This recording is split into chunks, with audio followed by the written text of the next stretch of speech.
মধুরিমার গায়ে হলুদের ভিডিওটা তোমাদের কাছে শেয়ার করছি। মধুরিমা হচ্ছে আমার ছোট বোন, তার ননদের মেয়ে, আর আমার পাশের বাড়ি আমার যা হচ্ছে। যাই হোক, তো দুটোই সম্পর্ক। তো আমরা দেখো কালকে সকালে আমরা সবাই মিলে আমরা যাচ্ছি মধুরিমাদের বাড়ি, মানে দিদি, টুকিদি বলি, মধুরিমার যে মা। তো টুকিদির বাড়িটা বাইপাস সাইডে করেছে, ঠিক আছে। তো ওইদিকে আমরা সবাই যাচ্ছি, দেখো তেল সিঁদুর দিতে, প্রথমে তো তেল সিঁদুর দিতে সকাল থেকে যাচ্ছি। এটা হচ্ছে এক দাদা, দাদা খুব ভালোবাসেন আমাদের। আর আমি যে ভিডিও করছি খুব কিন্তু সাপোর্ট করেন, ওই জন্য দাদাকেও নিলাম। আর দেখো সবাই মানে পুরো গ্রাম যায়, তো সবাই তো সব পাড়ার থেকে যায়, সব বউরা তেল সিঁদুর নিয়েছে। তেল সিঁদুর নেওয়াটা তো জানো এটা শুভ। তো ওদের হয়ে গেছে নেওয়া, আমার একটু দেরি হলো, আমি দেখে যাই, তারপর ওদের নিয়ে চলে এসেছে। তো আমাকে তো এরা খুব ভালোবাসে, সব যা হচ্ছে তো আমি প্রত্যেকের ভিডিও নিই, তোমরা তো জানো, কেননা এই ভিডিওটা কিন্তু সবাই দেখবে আর ওরা খুব ইন্টারেস্ট। তো সবাই গেছে, দেখো আমরা তখন দেখছি যে তেল সিঁদুর দেওয়া হয়ে গেছে। আর এদিকে তোমার ওইদিকে তোমার দেখো বড়ি দিচ্ছে, আর এদিকে খই ভাজছে, ঠিক আছে। তো আমিও ওই সব নিয়মগুলো করলাম, মানে গিয়ে পরে দেখলাম যে হয়নি, তখন আমিও একটু করে করলাম। আর তারপরে এদিকে সবাই আলতা পড়ছে, মানে সব দিকে কাজ, বুঝতে পারছি। আর ওইদিকে সবাই তেল হলুদ দিচ্ছে। তো আমি আমার এক ভাসুর বউকে বললাম, আমাদের পল্লবীকে, যে একটু ভিডিওটা করে দে বাবু। ও ভিডিওটা করে দিল। যাই হোক, মানে নিজে তো করা যায় না, মানে ওই বড়ি দিচ্ছি, এটা সব তো শুভ জিনিস না, সব তো শুভ জিনিস এগুলো। যাই হোক, এগুলো করাও মানে কপালে থাকা চাই। তো যাই হোক, সবাই গেছিলো, খুব আনন্দ হইচই খুব হচ্ছিলো। তো আমি দেখো বড়ি দিচ্ছি, যেহেতু ক্যামেরাটা মানে ডান হাতেই দিচ্ছি, বা হাত কেন লাগছে বলো তো, মানে সেলফি মুডে ক্যামেরাটা নেওয়া হচ্ছে সেই জন্য। তো তারপরে দেখো এই পুচকিগুলো আছে, ওরাও খুব ইন্টারেস্ট, মানে আমি যে ভিডিও করি ওরাও ইন্টারেস্ট, দেখো কতক্ষণ ছিল। আর এটা আমার সম্পা দিদি, তুমি তো জানো। সব যারা, এটা টুকিদির যা হচ্ছে, সবাই, এটা দিদি যার মেয়ের বিয়ে, আর এটা হচ্ছে দিদির মা, জেঠিমা। তো আমি বললাম জেঠিমা একটু সবাই, তোমাদের সবাইকে একটু নিই, কেননা সবাইকে তো একটু ভিডিও নিলে পরে তো ওরা দেখতে পারবে। আর দেখো সবাই বসেছে, চুমকি বসেছে আলতা পরতে, ওর আলতা পরা হলে তারপরে আমি আলতা পরবো, মানে একে একে সব লাইন। তো মানে দেখবে আমাদের যে কোনো কাজ করতে যায়, যেখানে যাবে সব জায়গায় কিন্তু লাইন লাইন মানে দিতেই হবে। হ্যাঁ, এখানে একটা বলি, এটা হচ্ছে টুলটুলির ছেলে, সব কিছু তোমাদের বলছে, বাচ্চাটাকে তোমরা যারা দেখলে। এবারে সব তো এখন তো সব তেল সিঁদুর সব তো ঝুড়ি বা স্টিলের জিনিস বা কোনো কিছু তো দেয়, তো সেগুলো দিয়েছে। তো আমি আর আমার আমার জায়েরটা দুটো নিয়েছি। তো ও ভাবছে, মানে আমাকে পাড়াতে সব বাচ্চাগুলো ঝুমা বলে, ঠিক আছে, কেউ দিদা বলে না, ঝুমা বলে। আর শুনতে খুব ভালো লাগে।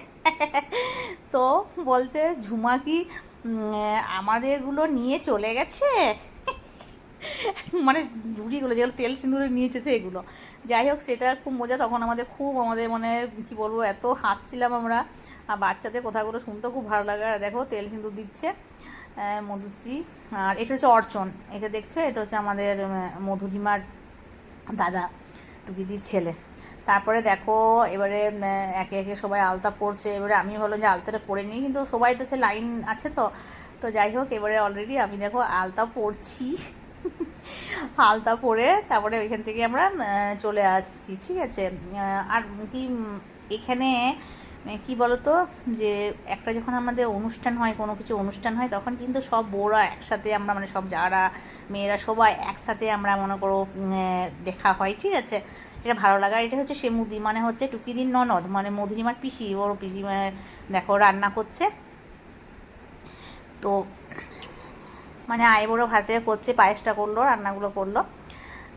আর ওর বৌদিরাও সব করেছে, সবাই মিলেমিশে করলো। যাই হোক, তারপরে আমি বাড়ি গেলাম, বাড়ি গিয়ে আবার মনে করো তখন তো তেল সিঁদুর নিতে গেছি। এবারে আমরা সবাই এসেছি মানে করো গায়ে হলুদের সবাই, মানে যখন গায়ে হলুদটা হয়ে গেছে, তারপরে এবারে খেতে বসবে, আইবুড়ো ভাত খাবে। তো একটুর জন্য আমি মিস করে গেলাম গায়ে হলুদ খেতে বসবে। তো যাই হোক, তো সম্প্রদায়ের সবাই বসেছিল, বলছে বস একটু, তারপরে একটু বসলাম, সবার সাথে আবার গল্প করলাম। তারপরে ওইখানে দেখো ওই জায়গাটাতে আলপনা দেওয়া হচ্ছে, সব বউরা মানে সবাই ব্যস্ত, মানে ওই জায়গাটা ভালো করে সাজাবে, সব কিছু করবে। আর আরেকটা কথা কি বলো তো বন্ধুরা, মানে আমার ক্যামেরাটা যেন খুব মানে কেমন আবছা আবছা কেমন একটা আসছে, জন্য আমার খুব খারাপ লাগছিলো। আমি বারবার বলছি যে আমার ক্যামেরাটা ক্লিয়ার আসছিল না। তো আরও টিয়াকে, আমার মেয়েকে সবাইকে ওদের বললাম যে তোরা একটু ভিডিওটা করে রাখ, তাহলে আমাকে দিবি, আমি পরে এটা পোস্ট করব। তো যাই হোক, ওরাও দিয়েছে। ওদের ক্যামেরা বলে যে ক্যামেরাটা দেখবে একটু ক্লিয়ারভাবে আসছে, সেটা কিন্তু টিয়ার ক্যামেরা, আমার নয়। টিয়া হচ্ছে আমার মেয়ের বান্ধবী। তো যাই হোক, আর আমার ক্যামেরাটা একটু আবঝাবঝা আসছে, কী করবো মানে জানি না কি ক্যামেরাটা কি হয়ে গেছে, পরে ফোনটা হয়তো চেঞ্জ করতেও পারে, এখন চেঞ্জ হবে না। যাই হোক, তো দেখো মধুরিমাকে কিন্তু খুব সুন্দর সাজিয়েছে, খুব সুন্দর লাগছে। মানে ওরা গায়ে হলুদে যে দিয়েছিলো ওই হলুদ শাড়িটা দিয়েছে, ওটা নিয়ে আছে, ওটা নিয়ে ওকে খেতে হবে আইবুড়ো ভাত। তো আর এটা এখান থেকে দিয়েছে শাড়িটা, তো এটা বললো শ্বশুরবাড়ি থেকে ফোন করে বললো যে এটা গায়ে ঠেকিয়ে খেলেও হবে, আর পরার ওটা দরকার নেই, যেহেতু একবার হলুদ শাড়ি পরেছে তো সেই জন্য। এবারে ও খাবে কি, মানে পুরো জয়েন্ট ফ্যামিলি হলে কি হয়, পিসি মাসি মা কাকিমা বৌদি এক্সট্রা এক্সট্রা সবাই অনেক থাকে, সবাই আস্তে আস্তে খাওয়াতে খাওয়াতে পেট ভরে যায়। সবাইকে বলছি যে যে ও মানে ও নিজে হাতে খাবে কি, ও তো খাবে মানে সবাই ওকে খাওয়াচ্ছে, কেউ মিষ্টি খাওয়া দিচ্ছে, কেউ পায়েস খাইয়ে দিচ্ছে, মানে পায়েসটা ফার্স্টে দিদি খাইয়ে দিল ওর মা। তো যাই হোক, অমনি করে করে সবাই খাওয়াচ্ছে, আমিও খাইয়েছি, মানে সবাই হলো তখন আমাকে বলছে তুমি বাদ থাকো কেন, তুমিও খাইয়ে দাও। যাই হোক, আর দেখো সবাই আমরা এখানে দাঁড়িয়ে আছি। এবারে মনে করো ভিডিও করছে তো, তো কি ক্যামেরাম্যান ভিডিও থেকে আমি মনে বেশি ভিডিও করেছি। যাই হোক, আর আমি ভিডিও করি কেননা আমার ভিডিওটা সবাই দেখতে পায় আর সবাই খুব ইন্টারেস্ট। যাই হোক, মধুরিমার খাওয়া দাওয়া হলো, তারপরে আমরা এবারে খেতে বসবো। আমরা এবারে চলে এসেছি। তো আমি, সম্পাদি, আমার মেয়ে, তপু মানে সম্পাদি মেয়ে। তো যাই হোক, আর আমিও মধুরিমার সাথে মানে ফটো তখন তুলতে পারিনি, ভিডিও করতে পারিনি, বললাম দেবাবু তোর সাথে একটু ভিডিওটা করি। আর হ্যাঁ, তোমাদের কাছে মানে দিদি খাওয়াচ্ছে, মধুরিমার মা খাওয়াচ্ছে, ওই ভিডিওটা আমি পরে আরেকবার দিলাম, কেননা দিতে ভুলে গেছিলাম। তো যাই হোক, এইগুলো এই স্মৃতিগুলোই রয়ে যায়, তাই না? আর খুব কান ছিল, খারাপ তো লাগবে তাই না, যতই হোক মেয়ে। যাই হোক, আমাদের মধুরিমা আইবুড়ো বাড়িতে ওটা কেমন তোমাদের লেগেছে অবশ্যই জানাবে। আর তোমরা সবাই একটু ওকে আশীর্বাদ করো যাতে ওর বিবাহ জীবন খুব সুখী হয়, খুব খুশিতে হাসিতে ভরে ওঠে। আর আমার ভিডিও তোমাদের কেমন লেগেছে অবশ্যই জানাবে। টাটা।